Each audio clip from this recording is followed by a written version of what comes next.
Hi friends, आज की हमारी वीडियो बेस्ड है डेली यूजिंग सेंटेंसेस पे। आज हम आपको बताएंगे ऐसे सेंटेंसेस और ऐसे एक्सप्रेशंस के बारे में जिन्हें हम डेली लाइफ में सुनते हैं और प्रयोग करते हैं। साथ ही साथ आपको हम ये भी बताएंगे कि उन सेंटेंसेस को कौन से फॉर्मूले के सहारे आप बना सकते हैं। मतलब यही नहीं कि केवल आपको सुनकर बोलना आए, बल्कि आपको साथ में उसे बनाना भी सीखना है। So let's begin. पहला है वाट टू प्ले। ध्यान दीजिए इस पे, वाट टू प्ले मतलब क्या खेलूं, या इसे ये भी कह सकते हैं क्या खेलना है। ठीक है, वाट टू प्ले को बनाने का नियम क्या होता है कि देखिए, ऐसे ही बहुत सारे आप सेंटेंसेस बना सकते हैं। इसका फॉर्मूला होता है, सबसे पहले आप WH वाला जो वर्ड होता है, वाट, वेयर, व्हेन, व्हाई, हाउ, ऐसे वर्ड को लगाइए। उसके बाद टू को रखिए। टू के बाद वर्ब की फर्स्ट फॉर्म को रख सकते हैं। जैसे आप बोल सकते हैं वाट टू प्ले क्या खेलूं, हाउ टू प्ले कैसे खेलूं, हाउ टू रीड कैसे पढ़ूं। ठीक है, तो ऐसे वेयर टू सिंग कहाँ गाऊं, ऐसे ही आप बहुत सारे सेंटेंस को बना सकते हैं इस फॉर्मूला से। सेकंड देखिए आप, सेकंड आपका सेंटेंस है लुकिंग डिफरेंट। लुकिंग डिफरेंट का मतलब होता है अलग लग रहा है। ओके, अब देखिए इस सेंटेंस को हम कब बोलते हैं, जब कभी कोई चीज़ें हमारे सामने होती हैं, हम देखते हैं थोड़ी सी वो अलग, हम कहते हैं अलग लग रहा है, अच्छा लग रहा है। ठीक है, तो इन सेंटेंसेस को बनाने का फॉर्मूला होता है कि वर्ब की ING फॉर्म को लगाने के बाद आप उसके आगे लगा लीजिए किसी भी नाउन का या एडजेक्टिव का, वहाँ पे नाम रख सकते हैं आप। जैसे अगर आपको अच्छा महक रहा है, आप कहेंगे स्मेलिंग गुड। ओके, सो वर्ब की ING फॉर्म आप यहाँ पे रख के उसके आगे किसी भी एडजेक्टिव को या जो चीज़ आपको वहाँ लग रही है उसे वहाँ रख सकते हैं। ओके, फिर देखिए तीसरा है sentence sounds great. Sounds great का मतलब होता है सुनने में अच्छा है। ओके, या अच्छा लगता है भी कह सकते हैं। ये बनते कैसे हैं, इनका फॉर्मूला क्या होता है, आपको वर्ब की S या ES फॉर्म जो होती है, फर्स्ट फॉर्म में S या ES लगाकर उसके आगे आपको लगाना है एडजेक्टिव, पिछले वाले एग्जाम्पल की तरह। जैसे आपने देखा साउंड्स ग्रेट या स्मेल्स स्वीट, टेस्ट्स स्वीट। ठीक है, मतलब मीठा लगता है, खट्टा लगता है, अच्छा लगता है। ऐसे जो सेंटेंसेस होते हैं लगता है वाले, उनमें हम इस फॉर्मूला का यूज़ करते हैं। ठीक है, फोर्थ देखिए आप, फोर्थ सेंटेंस है कीप गोइंग। कीप गोइंग का मतलब होता है चलते रहो या बढ़ते रहो। ओके, ये सेंटेंसेस बनते कैसे हैं, आपको कीप के साथ में वर्ब की ING फॉर्म यूज़ करनी है। जैसे कीप प्लेइंग खेलते रहो, कीप डांसिंग नाचते रहो, कीप स्माइलिंग मुस्कुराते रहो। ओके, नेक्स्ट है, अगर आप इसी कीप का यूज़ किसी सब्जेक्ट के साथ करते हैं तब क्या होगा आपका। देखिए पांचवा सेंटेंस है he keeps chatting all the day. He keeps chatting all the day, वह पूरे दिन बात करता रहता है। ठीक है, अगर आपको ये दिखाना हो कि वह पूरे दिन गीत सुनते रहता है, वह पूरे दिन मोबाइल फ़ोन चलाता रहता है, मतलब इसी काम में वो लगा रहता है। अगर आपको ऐसे बताना हो तो आपको सब्जेक्ट रखना है, सब्जेक्ट के बाद आपको वर्ब रखनी है इंडेफिनिट टेंस की तरह, प्रेजेंट के इंडेफिनिट टेंस की तरह आपको सब्जेक्ट के अकॉर्डिंग वर्ब रखनी है। उसके बाद वो जो काम करता है उस काम को ING फॉर्म में रखना है।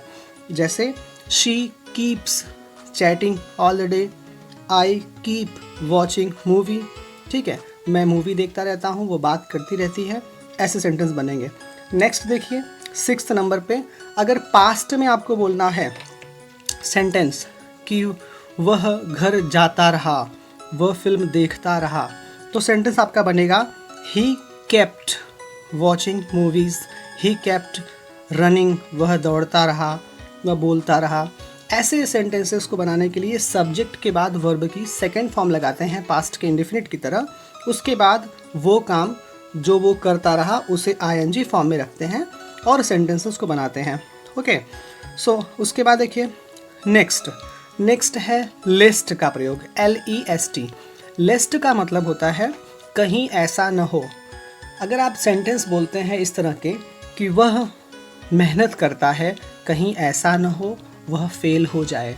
ठीक है, तो ऐसे सेंटेंसेस को बोलने में लेस्ट के साथ में हमेशा शुड का ही यूज़ होता है। ठीक है, लेस्ट वाले सेंटेंस में शुड होना कंपलसरी होता है।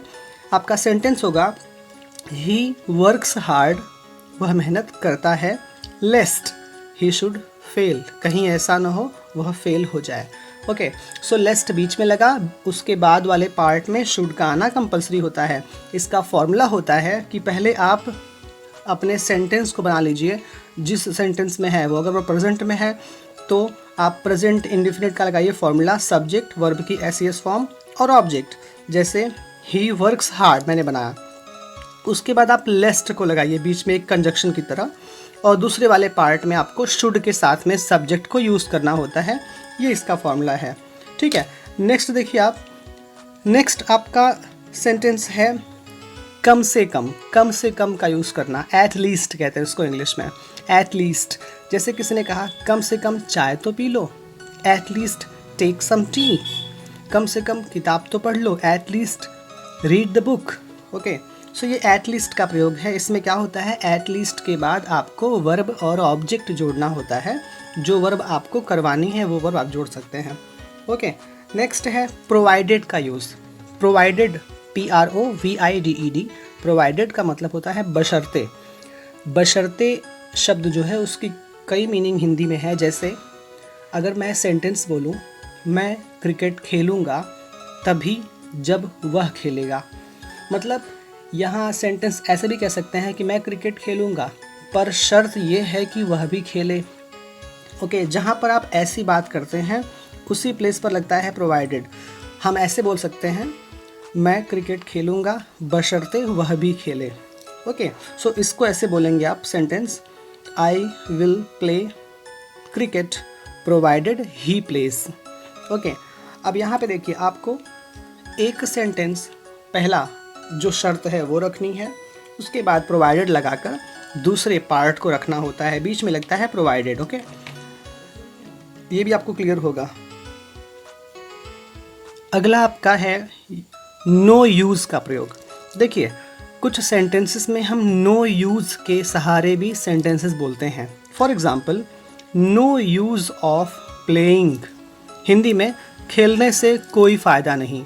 नो यूज़ ऑफ टॉकिंग, बात करने से कोई फ़ायदा नहीं। नो यूज़ ऑफ चैटिंग, वही सेम चीज़ होगा, बात करने से कोई फ़ायदा नहीं। जहाँ पे आप ऐसे सेंटेंसेस बोलते हैं वहाँ पे आपको फॉर्मूला ये होता है कि नो यूज़ के बाद ऑफ लगाइए और उसके बाद वर्ब की ING फॉर्म। अगर आप चाहें यहाँ पर नाउन रखना तो आप कह सकते हैं नो यूज़ ऑफ ट्रीटमेंट, इलाज से कोई फ़ायदा नहीं। ओके, ऐसे भी बोल सकते हैं। तो ये हुआ नो यूज़ का प्रयोग। नेक्स्ट है eager for. Eager for, EAGERFOR, eager for. Eager for का मतलब होता है उत्सुक होना। सेंटेंस देखिए, I am eager for the movie. I am eager for the movie, मतलब मैं मूवी के लिए उत्सुक हूँ। ओके, सेंटेंस कैसे बनेगा, आपको आप सब्जेक्ट लगाइए, सब्जेक्ट के बाद जिस टेंस से बोलना आपको है उसकी हेल्पिंग वर्ब, अगर प्रेजेंट में है तो इज एम आर, पास्ट में वॉज वर, ऐसे बोलना है। उसके बाद ईगर फॉर लगाना है, ईगर फॉर के बाद उस चीज़ का नाम जिसके लिए आप उत्सुक हैं रख सकते हैं। नेक्स्ट है डाइंग फॉर। डाइंग फॉर का मतलब होता है के लिए, मर रहा है। For example, he is dying for a cup of tea, वह एक कप चाय के लिए मर रहा है। या I am dying for this movie, मैं इस मूवी के लिए मर रहा हूँ। ऐसे सेंटेंसेस में आपको सेम ईगर फॉर की तरह यूज़ करना होता है। सब्जेक्ट, सब्जेक्ट के बाद हेल्पिंग वर्ब जिस टेंस में आपको बताना है उसमें, देन डाइंग फॉर के बाद आपको उस चीज़ का नाम बताना होता है जिसके लिए आपने इसको यूज़ किया। नेक्स्ट होता है troubled with. Troubled with, TROUBLED, troubled with. Troubled with का मतलब होता है से परेशान। जैसे अगर मैंने कहा मैं तुमसे परेशान हूँ, I am troubled with you. ठीक है, तो ऐसे सेंटेंसेस में आपको सब्जेक्ट हेल्पिंग वर्ब लगानी होती है, उसके बाद ट्रबल्ड विथ लगाने के बाद उस चीज़ का, उस व्यक्ति का, उस स्थान का नाम बताना होता है जिससे आप परेशान होते हैं। ओके, ये ट्रबल्ड विथ का यूज़ हुआ। नेक्स्ट है इट टेक्स का प्रयोग। इट टेक्स जो होता है उसकी मीनिंग है इसमें लगता है। ध्यान देना, इसमें लगता है। जैसे अगर मैं कहूँ it takes 5 minutes to cook Maggi, Maggi बनाने में 5 मिनट लगता है।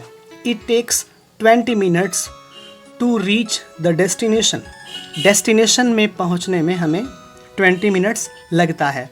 सेंटेंस आपका कैसे बनेगा? इट टेक्स के बाद आपको बताना होता है वो टाइम। इट टेक्स लिखिए पहले, फिर टाइम लिखिए, उसके बाद वो काम लिखिए जिसमें वो समय लग रहा है। ये इसका फॉर्मूला है। आगे देखिए है मैड फॉर। मैड फॉर मतलब के लिए पागल। जैसे हमने कहा he is mad for this mobile phone, वह इस मोबाइल फ़ोन के लिए पागल है। तो इसका भी सेम फॉर्मूला है। सब्जेक्ट के बाद हेल्पिंग वर्ब लगाइए, फिर मैड फॉर को लगाने के बाद आप उस चीज़ का नाम लिखिए या बोलिए जिसके लिए वो पागल है। आगे जो 3 हैं वो मेड से बने हैं। मेड, मेड मतलब बना हुआ। जैसे मेड ऑफ, मेड ऑफ का मतलब होता है किसी चीज़ का बना हुआ। जैसे मैंने कहा this man is made for strong heart, ये एक मजबूत दिल का बना हुआ है। ठीक है, तो मेड फॉर, मेड ऑफ हम कहाँ लगाते हैं? जहाँ पर हमें दिखाना होता है किसी चीज़ का बना हुआ। जैसे अगर मैंने कहा this table is made of would, यह टेबल लकड़ी की बनी हुई है। इसमें क्या होता है फॉर्मूला? पहले आप उस चीज़ का नाम बताएंगे, उसके बाद आप लिखेंगे helping verb, then made of लिखने के बाद उस चीज़ का नाम जिससे वो बना हुआ है। ओके, नेक्स्ट है मेड इन। मेड इन का मतलब होता है किसी चीज़ के अंदर बना हुआ। जैसे अगर आपको कहना हुआ this cell phone is made in India, यह सेल फोन इंडिया में बना हुआ है। ओके, सो ऐसे सेंटेंसेस का फॉर्मूला होता है कि पहले आप उस चीज़ का नाम बताइए जिसको आपको बताना है, उसके बाद हेल्पिंग वर्ब लगाकर मेड इन बताइए, और मेड इन के बाद आपको प्लेस बताना होता है जिस प्लेस पर वो बना हुआ है। नेक्स्ट है मेड फॉर। मेड फॉर का मतलब के लिए बना, मतलब किसी चीज़ के लिए बना। जैसे हम कहते नहीं कि वह उसके लिए बना है, he is made for her. ठीक है, या ये किताब मेरे लिए बनी है, this book is made for me. Formula क्या होता है? फिर उसी चीज़ का नाम लिखना है, आपको बोलना है, उसके बाद हेल्पिंग वर्ब लगाने के बाद मेड फॉर बोलिए, और मेड फॉर के बाद जिसके लिए बना है वो बोलना है। एक आखिरी लास्ट है, वो है रन आउट। रन आउट का मतलब होता है ख़त्म होना। जैसे देखिए ये सब क्या है ना, ये सब स्पेशल फ्रेजेस में आते हैं, स्पेशल यूजेस में आते हैं। जैसे अगर मैंने कहा आई रैन आउट ऑफ पेट्रोल, मतलब होगा मेरा पेट्रोल ख़त्म हो गया है। ख़त्म हो गया पास्ट का इंडेफिनिट। ओके, सो इसमें वर्ब की सेकेंड फॉर्म लगी है। रन आउट को रैन आउट कहा गया है। तो ऐसे सेंटेंसेस में आपको सब्जेक्ट के बाद रन आउट की जो भी आप चाहें फॉर्म, रन आउट या रैन आउट या रनिंग आउट। ठीक है, जैसे अगर मैं कहूँ I am running out of petrol, मतलब मेरा पेट्रोल ख़त्म हो रहा है, मैं कंटिन्यूस में चला गया। ओके, सो ऐसे ही आप इन्हें यूज़ कीजिए। इसका फॉर्मूला होता है सब्जेक्ट के बाद रन आउट की जो भी आपको लगे फॉर्म जिस टेंस में आप यूज़ कर सकते हैं, उसके बाद उस चीज़ का नाम जिससे जो ख़त्म हो रहा है। ओके, सो इस तरह से आप और भी प्रैक्टिस कीजिए। आगे फिर मिलते हैं एक नई वीडियो के साथ में।